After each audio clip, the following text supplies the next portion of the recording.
Hello everyone, आप सब कैसे हैं। मैं उम्मीद करता हूं कि बहुत अच्छे होंगे और अपनी पढ़ाई को बहुत अच्छे से कर रहे होंगे। जैसे मैं देख पा रहा हूं कि मेरे प्यारे सभी बच्चे अपनी कक्षाओं में आपका बैठ रहे हैं, तो जल्दी जल्दी आप लोग बैठ जाइए और फिर हम चीज़ों को आपका समझ सकें। तो बच्चों, आपको जैसा पता है कि हमारी बुक है भारत उन कालीन विश्व, आपका सेकंड हम लोग उसको देख रहे हैं। और इसके अंतर्गत हम लोग बात कर रहे थे आपका नाजीवाद और आपका हिटलर का उदय का।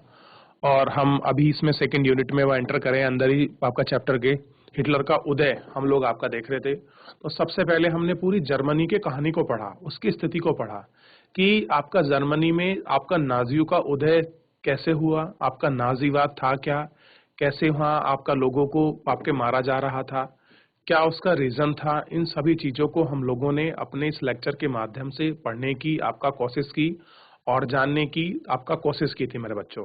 क्लियर है। और आपका वर्साई की आपका संधि के तहत कैसे आपका जर्मन पर कुछ बहुत सारे आपके चीजें जबरदस्ती आपका थोप दी गई थी, इन सब विषय में हम लोगों ने अपने पिछले लेक्चर के माध्यम से उसको पढ़ा और उसको जाना। अब देखिए, इस बुक में हम लोग एक अलग स्टोरी को पढ़ रहे हैं जिससे हमको विश्व की दुनिया का भी आपको पता चल रहा है आपके भारत के साथ कि क्या क्या हुआ था, हिटलर का उदय हो कैसा रहा था, हिटलर था कौन। तो आपको पता लगा होगा हिटलर कौन था।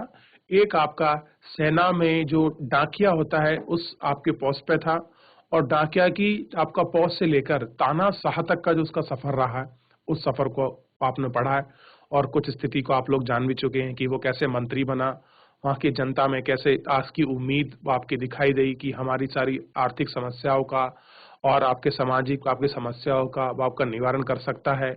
इस तरह की उम्मीद अगर वहाँ किससे लगा रही थी जनता आपका वर्साई की संधि के बाद, तो वो किससे लगा रही थी बच्चों, आपका हिटलर से लगा रही थी। चलिए हम लोग आगे बढ़ेंगे और सबसे पहले हम लोग आपका जर्मनी के जो पास पड़ोस के आपके देश हैं, जो आपके कंट्री राज्य हैं, हम उनको अच्छे से देखेंगे और उनको पढ़ेंगे। चलिए हम चलते हैं सीधा डिजिटल बोर्ड की तरफ। आपको ध्यान देना है कि हिटलर का जो उदय था, इसकी सेकंड यूनिट को हम लोग आपका प्रारंभ कर रखे थे। और इसी यूनिट में हम लोग आपका एक एक चीजों को हम लोग सारा अच्छी तरह से मैं आपको बता रहा था कि कौन सी यूनिट आपका किस तरह से थी और कहाँ से क्या था, इसको थोड़ा समझिए। हिटलर जब आया, सबसे पहले क्या संकट था वहाँ, आर्थिक राजनीतिक और सामाजिक वो आपकी चीजों में गहराते जा रहे थे और संकट उसके सामने था।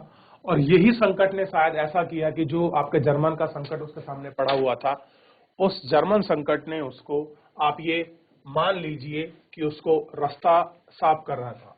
ऐसे ही एक चीज हुई थी, आपको याद होगा, वर्साई की संधि। याद है बच्चों, इस संधि के तहत जो चीजें आपकी बिगड़ी थी, वो आपके जर्मन में जो आर्थिक स्थिति बिगड़ी थी, वो बहुत सारे कारण ऐसे बन रहे थे जो आपको हिटलर से लोगों की जो उम्मीदें थी वो आपकी बढ़ती जा रही थी। और उनको अपनी समस्या का समाधान करने वाला एकमात्र व्यक्ति दिखाई दे रहा था, कौन, हिटलर। और नाजियों ने कैसे अपनी पार्टी को आपका खड़ा किया और कैसे वहां की संसद तक वो लोग पहुंचे, आप इसको देखिए। और लोग आपका कितनी बड़ी मात्रा में उनके साथ खड़े थे और रैली में आपका प्रदर्शन कर रहे थे और उम्मीद जता रहे थे कि शायद जर्मन की स्थिति और जर्मन की जो इज्जत थी और राजनीतिक पावर थी, शायद वो आपका हिटलर के समय में ही वापस लौट सकती थी।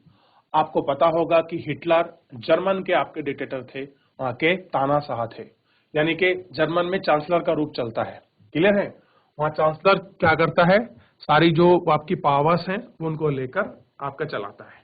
अब उन्हें लगता था कि आपकी सबको मुंह तोड़ जवाब कौन देगा आपका बच्चों, हिटलर ही देगा।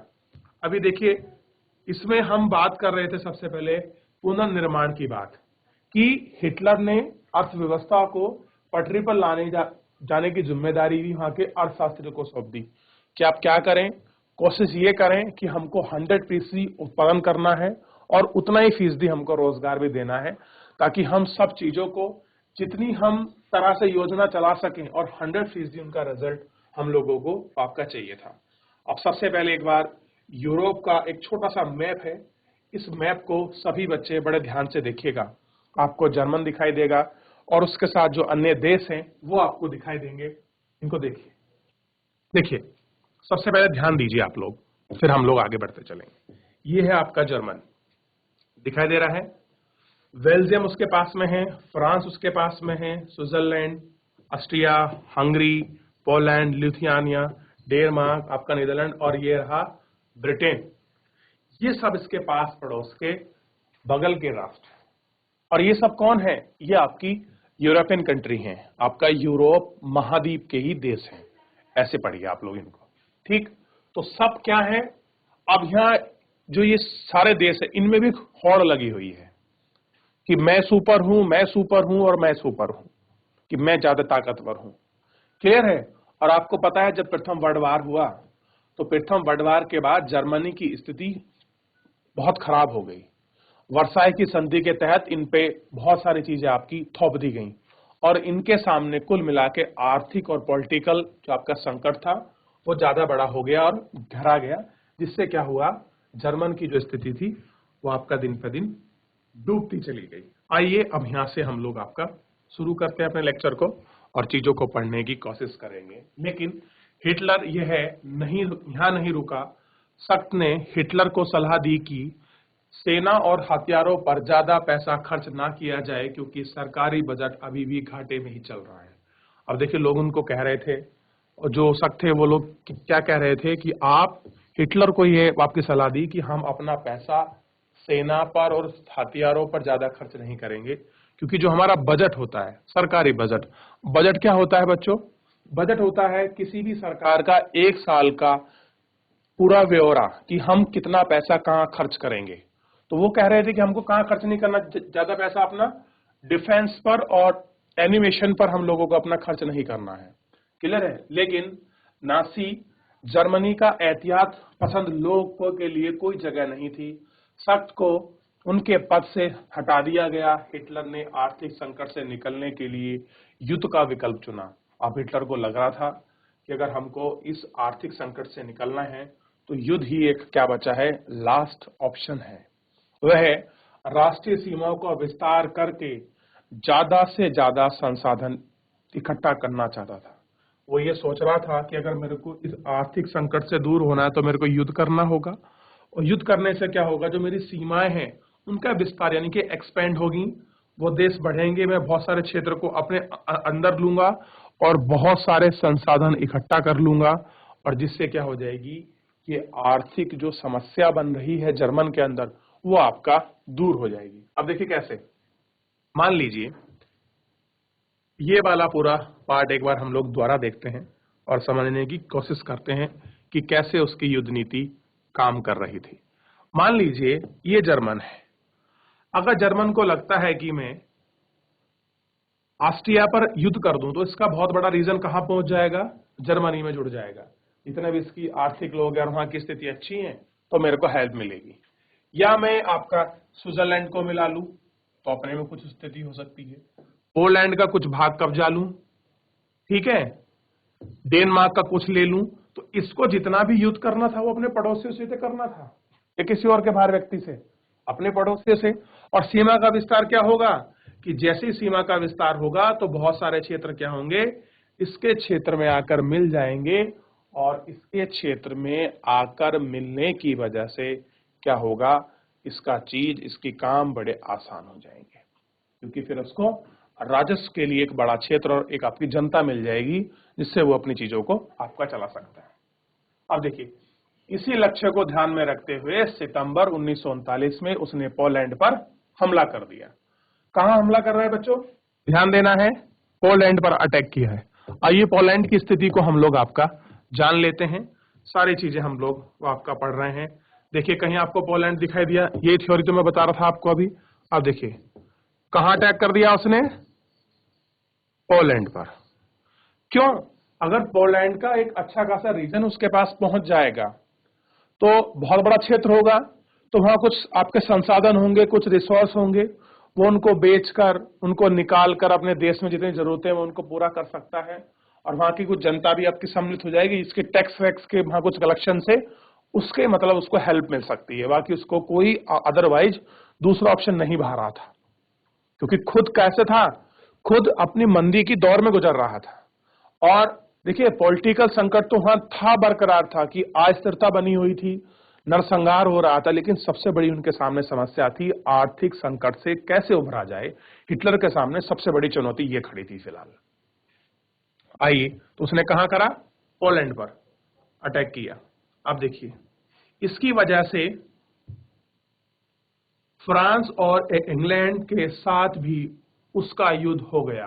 अब देखिए, युद्ध तो करा पोलैंड पे, लेकिन फ्रांस और इंग्लैंड क्या हो गए, ये दोनों इकट्ठे हो गए और क्या करना पड़ा उसको? युद्ध करना पड़ा। सितंबर 1940 में जर्मन ने इटली और जापान के एक साथ त्रिपक्षीय संधि पर हमला कर दिया। किस पर कर दिया हमने?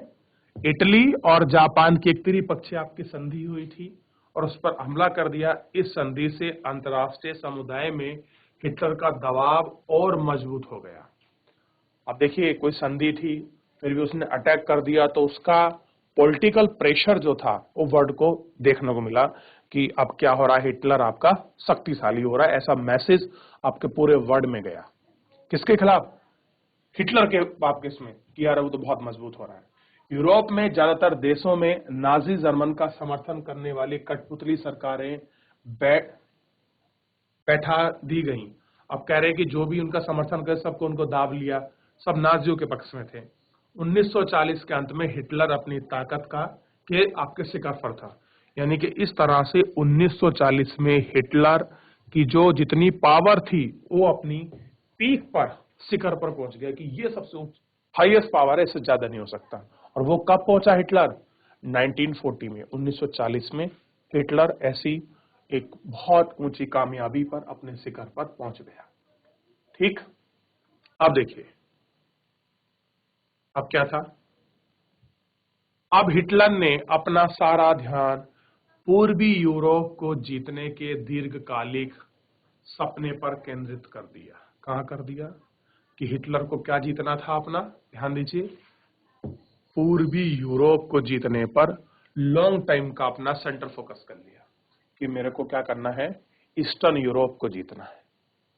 ठीक, वह जर्मन जनता के लिए संसाधन और रहने की जगह, लिविंग स्पेस का इंतजाम करना चाहता था। और वो क्यों करना चाह रहा था ऐसा युद्ध? वो युद्ध इसलिए करना चाह रहा था कि अगर मैं वहां युद्ध कर दूंगा तो जो जर्मन की जनता है उसके लिए रिसोर्स और रहने की जगह का इंतजाम हो जाएगा। ऐसे सोचकर इस विजन के साथ आपका वो यूरोप के ईस्टर्न पार्ट को अटैक करना चाहता था और उसकी लॉन्ग टर्म योजना का भाग है। लिखा ना, दीर्घकालीन सपना केंद्रित कर लिया कि मुझे इतने समय में, लेकिन लॉन्ग टर्म में 10-5 साल मेरे को कंप्लीट करना है। जून 1941 में उसने सोवियत संघ पर हमला किया। सोवियत संघ जानते हो बच्चों? रूस जो है, पहले सोवियत संघ था, यूएसएसआर था, लेकिन ये आपका टूट गया तो अब खाली आपका क्या हो गया? रूस। यह हिटलर की ऐतिहासिक बेवकूफी थी, यानी कि उसके पागलपन था, और यही चीज को ले बैठेगी। क्या कर दिया उनने? अटैक कर दिया, और ये बोलते हैं इसका हिस्टोरिकल बेवकूफी थी इसकी। अब देखिए, पागलपन था इसका। इस हमले से जर्मन पश्चिमी मोर्चा ब्रिटिश वायुसेना ने बमबारी की चपेट में आ गया। अब कह रहे जो आपका जर्मन का ईस्टर्न पार्ट था, जो पश्चिमी छोर था, उस पर क्या कर दिया? ब्रिटिश की जो वायुसेना थी उस पर अपनी बमबारी कर दी, उसको चपेट में आ गया। अब देखिए, जबकि पूर्वी मोर्चे पर सोवियत सेना जर्मन को नाको तने आपके चने चबा रही थी, अब पश्चिम में किसने घेर लिया? ब्रिटेन ने। और भाई उनके फ्रंट पर जो आपका पूर्वी मोर्चा थे, वहां कौन परेशान कर रही थी जर्मन को? रशियन की सेना नाक में चने चबा रही थी, यानी कि उसको दुखी कर रही थी। सोवियत लाल सेना के स्टालिन के जर्मन सेना के घुटने टिकाने को मजबूर कर दिया, और उसकी सेना ने क्या कर दिया? वहां के लोगों को, वहां की सेना को, यानी कि जर्मन की सेना को घुटने टिकाने पर मजबूर कर दिया। सोवियत लाल सैनिक ने पीछे डटे जर्मन सैनिकों का आखिर तक पीछा किया और अंत में वे बर्लिन के बीचों बीच जहां पहुंचे। इस घटनाक्रम की अगली आधी सदी इसके समूचे पूर्वी यूरोप और सोवियत संघ का वर्चस्व स्थापित कर दिया। अब देखिए, करना तो चाह रहे थे अपना वर्चस्व स्थापित, और युद्ध से हो किसका गया? सोवियत संघ का। तो इसलिए युद्ध में चली गई एक नीति अगर गलत हो जाए तो पूरा साम्राज्य बर्बाद भी हो सकता है। तो ऐसे ही विचारों के इनके साथ भी कुछ हो गया कि कहां तक पहुंच गया आपका, बर्लिन तक ये लोग आपका पहुंच गए। आइए थोड़ा सा एक बार देखते हैं।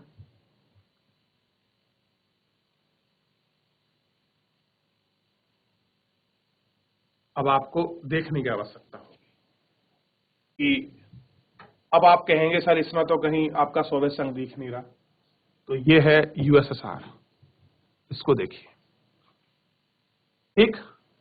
और इसमें बर्लिन का मैप आपको दिया नहीं है, मैं आपको दिखा दूंगा। तो किस तरह से ये पूरे रीजन में इन्होंने आपका कब्जा करा, कहां से, तो इस तरह से उसको आपका देखना था। अब देखिए अमेरिका इस युद्ध में फंसने से लगातार बचता रहा। अब वो ये चाह रहा था कि मैं आपका क्या करूं, जर्मन और आपका रूस के बीच में ना फंसूं, हम क्या रहूं, इससे मैं अपने आप को सेपरेट रखूं। अमेरिका क्या कर रहा है, जिससे अपने आप को सेपरेट रखने की पूरी कोशिश में था। अमेरिका पहले विश्व युद्ध की वजह से पैदा हुई आर्थिक समस्या को दोबारा झेलना नहीं चाहता, यानी कि फर्स्ट वर्ल्ड वॉर में और खास करके 1924 का जो समय था, उस समय में यूएस में बहुत तकड़ी मंदी आई थी, बहुत बड़ा एक रिसेशन आया था, जिस रिसेशन की वजह से ये मानिए कि रूस पूरी तरह से आपका टूट चुका था, ठीक। अब देखिए, और वो क्या नहीं चाहता था कि दोबारा कुछ ऐसी समस्या क्या हो, मेरे यहाँ आपकी पैदा हो या मैं उसका शिकार बनूं या मैं उसको झेलूं, वो उनसे बचना चाहता था, ठीक। लेकिन वह लंबे समय तक युद्ध से दूर नहीं भागता रहा। पूर्व में जापान की ताकत फैलती जा रही थी और उसे फ्रांस इंडो चाइना पर कब्जा कर लिया और प्रशांत महासागर में अमेरिकी नौसेना ठिकानों पर हमला करने की पूरी योजना बनाई। अब देखिए अमेरिका अपने आप को सेपरेट रखने की कोशिश कर रहा है कि वो सेकेंड वर्ल्ड वॉर का हिस्सा ना बने, लेकिन अब जबरदस्ती बन जाएगा। क्यों बन जाएगा? अब देखिए जापान क्या हो रहा है, आपकी उसकी ताकत फैल रही है, मजबूत हो रही है, और उसने क्या करा, फ्रेंच इंडो चाइना पर क्या कर दिया, उसने कब्जा कर लिया और पैसिफिक ओशन में आ गया, प्रशांत महासागर में। और सबसे बड़ी बात है, अमेरिकी नौसैनिक ठिकानों के हमले की पूरी योजना बना रहा है कि अमेरिका के जो भी आपके नेवी के जो पोर्ट हैं, क्लियर है, नौसेना के जो हवाई अड्डे हैं या फिर जो है, वहां पर क्या करना है, मेरे को अटैक करना है। और जापान ऐसी योजना बना ली।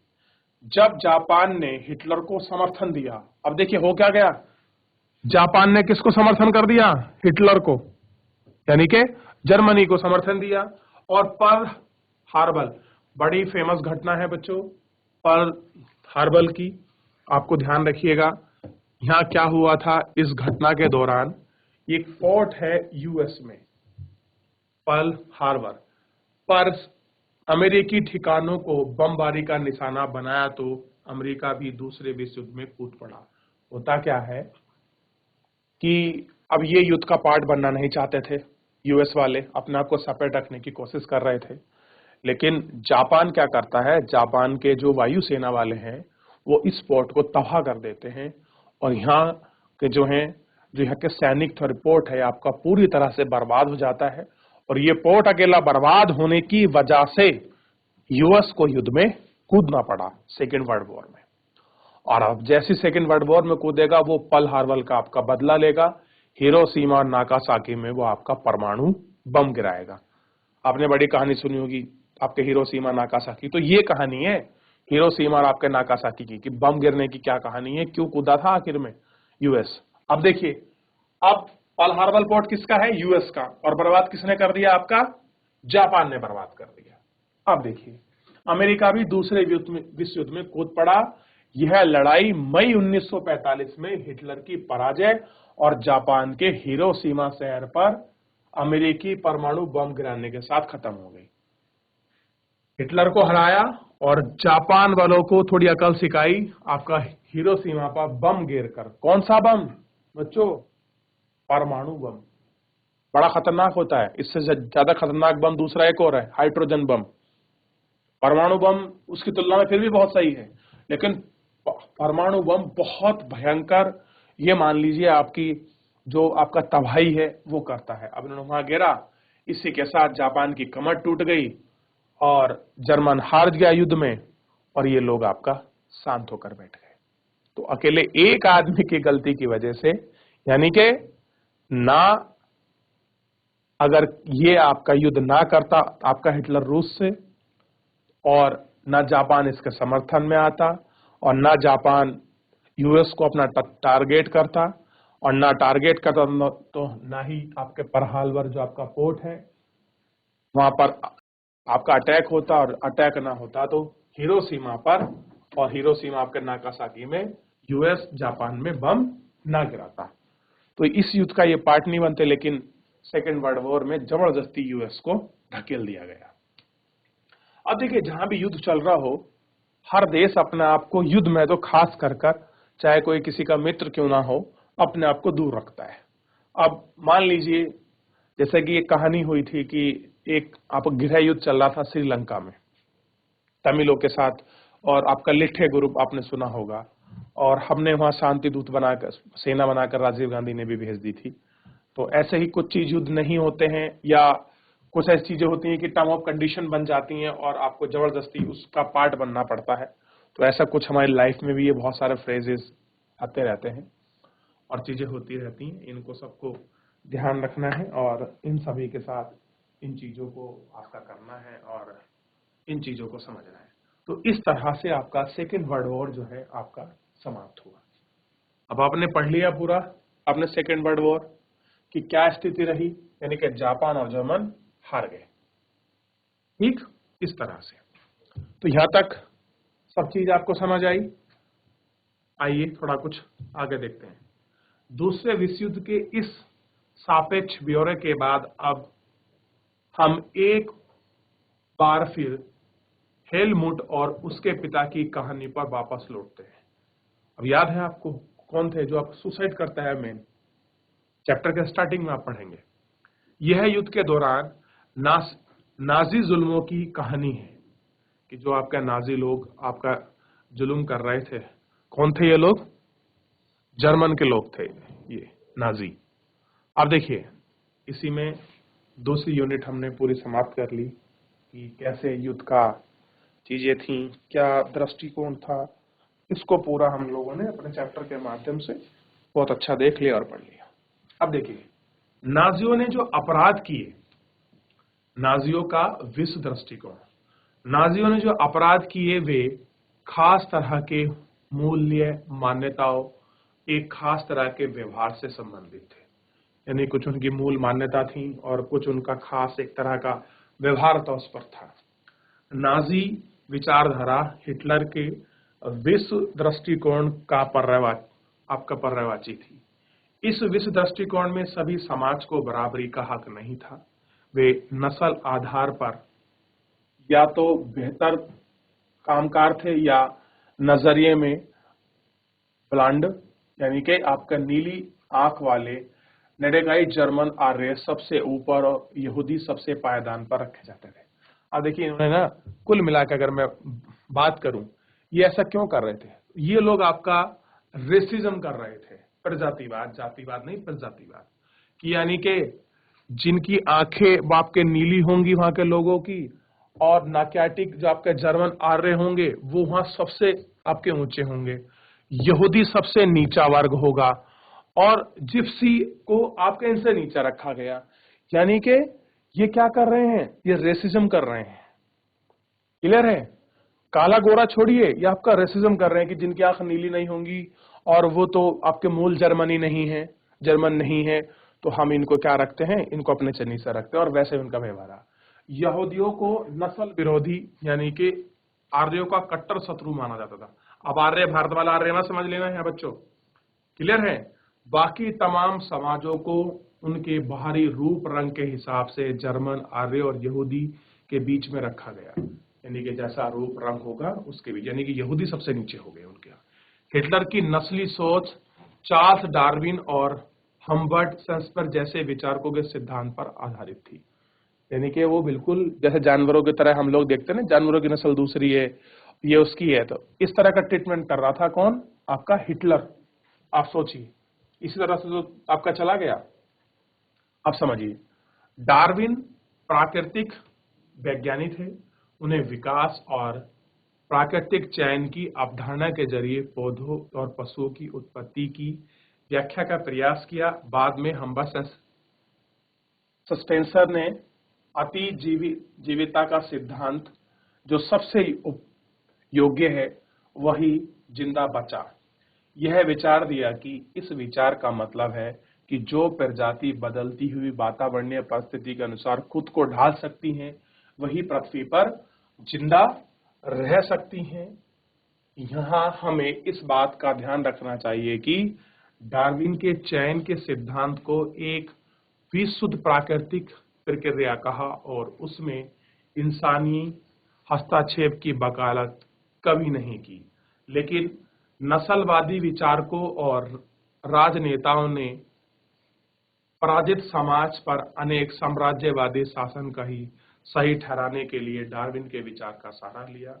नाजियों की दलील थी कि बहुत सरल थी, जो नस्ल सबसे ताकतवर है वह जिंदा रहेगी। अब देखिए क्या सोच है नाजियों की, कि जो नस्ल सबसे ज्यादा बाप के मजबूत होगी, और इसमें कास्ट जाति धर्म की बात नहीं हो रही, नस्ल की बात हो रही है, कि जो नस्ल सबसे ज्यादा मजबूत होगी वही जिंदा रहेगी, कमजोर नस्लें खत्म हो जाएंगी। आर्य श्रेष्ठ नस्ल है, उन्हें अपनी सत्ता बनाए रखनी है, ताकत हासिल करनी है और दुनिया पर वर्चस्व कायम करना है। वो तो दुनिया पर ही अपना वर्चस्व कायम करने पर तुले हुए थे। कौन? ध्यान देना है, ये नाजी। तो ये इनकी कहानी और ये इनकी सोच, जिस तरह से ये आगे बढ़ रहे थे और जिस तरह से इन सब चीजों को ये आपका लेकर चल रहे थे, ये आपको देखना है कि किस तरह से ये आपका देख रहे थे। हिटलर की विचारधारा का दूसरा पहलू वेस्टनाउस्की यानी कि जीवन परिधि की भू राजनीतिक अवधारणा से संबंधित था। वह मानता था कि अपने लोगों को बसाने के लिए ज्यादा से ज्यादा इलाका पर कब्जा करना जरूरी है। इससे मातृत्व देश का क्षेत्रफल भी बढ़ेगा और नए इलाके में जाकर बसने वालों को अपने जन्म स्थान साथ गहरे संबंध बनाए रखने की मुश्किल भी पेश नहीं आएगी।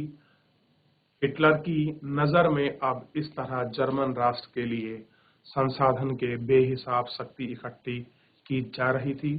पूरब में हिटलर जर्मन सीमाओं तक फैलाना चाहता था। और वो क्या चाह रहा था हिटलर? कि जो पूर्वी जो आपकी सीमा है, सब सीमा तक क्या हो जाए? हमारा ही शासन हो जाए, हमारा ही राज हो जाए। इस तरह की विचार, इस तरह की सोच के साथ आगे बढ़ा। पूरब में हिटलर जर्मन सीमाओं को फैलाना चाहता था, ताकि सारे जर्मन को भौगोलिक दृष्टि से एक जगह इकट्ठा किया जा सके, और पोलैंड इस अवधारणा का पहला प्रयोगशाला थी। और इसी धारणा के साथ तो क्या किया था उसने बच्चों? ध्यान होगा, क्या किया था बच्चों? पोलैंड पर अटैक किया था। किसने? जर्मन ने, ताकि वो क्षेत्र कब्जा सके। और क्या होगा कि हमारे लोग यहाँ रह सकें और हमारा अपना जो धर्म, ये मान लीजिए जो रेसिज्म है, कास्ट, वो क्या हो सके, आगे बढ़ सके। तो आपका इसी के साथ तो भाई ने शुरू किया था ये, तो आपकी सारी चीजें ध्यान है आपको, इसीलिए क्लियर है। चलिए आगे देखते हैं। और इसमें अगला है नस्लवादी राज्य की परिभाषा क्या है, इसको हम कल पढ़ेंगे। थोड़ा सा एक शब्द मिला है, इसको आप लोग देख लीजिए कि नादियातिक जर्मन आर्य बताए जाने वाले एक खास शाखा है जो उत्तरी यूरोपीय देशों में रहते हैं और जर्मन से मिलते जुलते मूल लोग हैं। अब देखिए एक शब्द आया था, इसको देखिए, ब्रांड्स, यानी कि नीली आंख और आपके सुनहरे बाल वालों को ये आपका मूल जर्मन मानते हैं। तो बच्चों आज के इस लेक्चर के लिए इतना ही। मैं उम्मीद करूंगा कि आपको सेकेंड वर्ल्ड वॉर की जो हिस्ट्री है और हिटलर का जो विजन है आपका नस्ल वाला रीजन और अपने क्षेत्र को बढ़ाने के लिए, अपने लोगों को एक्सपेंड करने के लिए, आपका नाजियों को वहां शिफ्ट करने के लिए, उन दोनों रीजन की थ्योरी आपको समझ आई हो और कैसे यूएस आपका सेकेंड वर्ल्ड वॉर का हिस्सा बना, उस भी आप जान चुके हैं। तो कोई भी डाउट है आप लोग कल पढ़ के आइए, कल हम उसका डाउट लेंगे। आज के लिए इतना ही, मिलते हैं नेक्स्ट लेक्चर में। तब तक के लिए अपना ध्यान रखिए, स्वस्थ रहिए और अपनी पढ़ाई को बहुत अच्छे से करते रहिए। मुझसे जुड़ने के लिए आपका बहुत बहुत धन्यवाद मेरे प्यारे बच्चों।